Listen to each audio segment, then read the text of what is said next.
गरुड़ और बाज, संघर्ष, बलिदान और विजय की महागाथा। हिमालय की तलहटी में एक विशाल बरगद का पेड़ सदियों से खड़ा था।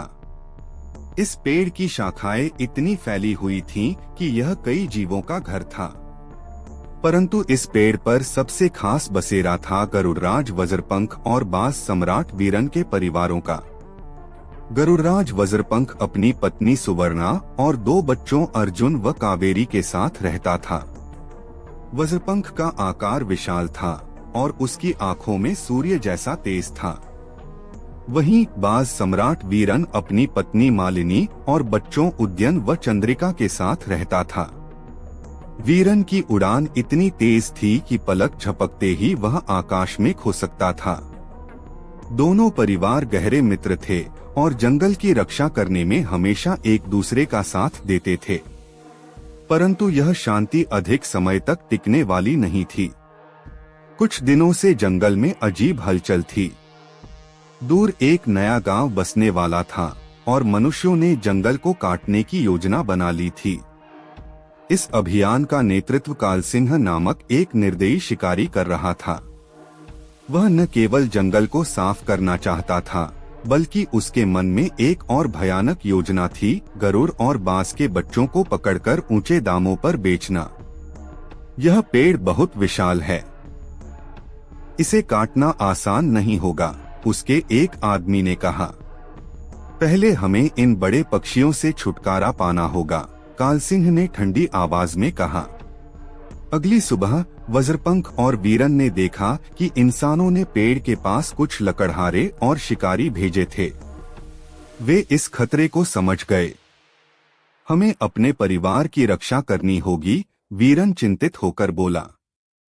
हम अकेले यह युद्ध नहीं लड़ सकते, पूरे जंगल को एकजुट करना होगा, वज्रपंख ने कहा। दोनों पक्षियों ने जंगल के अन्य जीवों को बुलाया, हाथी, भालू, बंदर, तोते और हिरण। अगर यह बरगद कट गया तो हम सब बेघर हो जाएंगे, सुवर्णा ने कहा। और अगर शिकारी हमारे बच्चों को पकड़ ले गए तो हम उन्हें कभी नहीं देख पाएंगे, मालिनी की आंखों में चिंता थी। जंगल के सभी जीव इस खतरे को समझ गए और एकजुट होकर मनुष्यों को रोकने की योजना बनाने लगे। रात होते ही कालसिंह और उसके आदमियों ने बरगद के पास अपने जाल बिछाने शुरू कर दिए। लेकिन उन्हें यह नहीं पता था कि गरुड़ और बाज ने पहले ही उनकी चाल समझ ली थी। रात के तीसरे पहर जब शिकारी बरगद के नीचे पहुंचे, तभी अचानक ऊपर से हमला हुआ। गरुड़ वज्रपंख ने अपने तेज पंजों से कालसिंह पर हमला किया, जिससे वह नीचे गिर पड़ा। बाज वीरन ने एक शिकारी की आंखों पर अपनी चोंच से हमला किया, जिससे वह अंधा हो गया। हाथियों ने अपने पैरों से शिकारी के हथियार कुचल दिए और बंदरों ने इंसानों पर पत्थर बरसाने शुरू कर दिए। शिकारी पूरी तरह घबरा गए। भागो, ये पक्षी बहुत ताकतवर हैं। कालसिंह ने आखिरी कोशिश की, उसने अपनी बंदूक उठाई और वज्रपंख पर निशाना साधा। ठाए, बंदूक चली, लेकिन तभी वीरन ने उड़ान भरकर वज्रपंख को धक्का दे दिया। गोली उसके पंख को छूकर निकल गई, लेकिन वज्रपंख को कोई गंभीर चोट नहीं आई। आखिरकार शिकारी हार गए और जंगल से भाग निकले। शिकारियों को हराने के बाद पूरे जंगल में खुशी की लहर दौड़ गई। सभी जानवरों ने मिलकर जश्न मनाया। लेकिन इस जीत का सबसे बड़ा उपहार था गरुड़ और बाज के बच्चों की पहली उड़ान।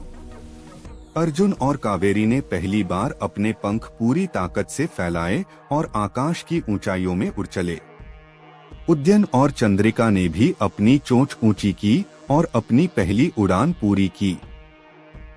वज्रपंख ने गर्व से कहा, आज हमने न केवल अपने घर को बचाया, बल्कि अपनी अगली पीढ़ी को भी साहसी बना दिया।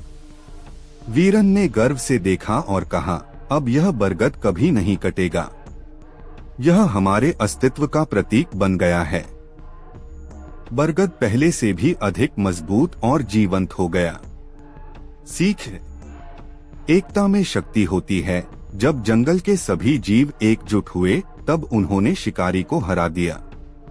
साहस सबसे बड़ी ताकत है। गरुड़ और बाज ने डरने के बजाय लड़ने का फैसला किया। हर पीढ़ी को स्वतंत्र उड़ान भरनी होती है। बच्चों ने पहली बार उड़ान भरकर यह साबित कर दिया कि वे भी अपने माता पिता की तरह शक्तिशाली हैं।